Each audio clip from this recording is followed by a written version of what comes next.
How identity management could have prevented loss of 4.5 million patients' data. Courtesy of idmchecklist.com from Informatics. In August 2014, TrustSec issued information regards the attack on Community Health Systems, or CHS, that resulted in the loss of 4.5 million patients' credentials. They determined that the attack was on an unknown vulnerability with OpenSSL, something identity management could have prevented. The attack. It appears that the cybercriminals exploited a known vulnerability, Heartbleed, to capture user login credentials from a Juniper router. Subsequently, using the same credentials, they gained access to a VPN link which gave them secure access to the internal network. The problems. Number 1. The cybercriminals were able to capture the directly inputted username and password. Number 2. The username and password combo had sufficient access rights to bypass all firewalls and security checkpoints. Number 3. Security was blind to the vulnerabilities prior to the attack. How an identity management system could have helped.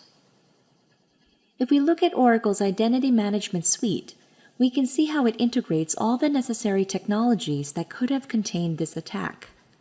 The relevant components to our analysis are: Number 1. Identity management, which proves robust authentication through user password, biometrics, or tokens. Number 2. Access management, which provides granular authorization policy applied to entities, groups, or roles. And number 3, compliance management verifies if the entitlement policies and configurations match the requirements of regulatory bodies. Identity management. Robust authentication of users, especially privileged users, is essential to the security of the network.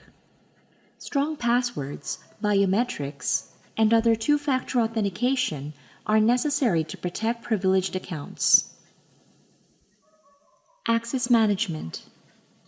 Each role's entitlements should be very specific with a least access philosophy. For example, only DBAs have access to critical database servers.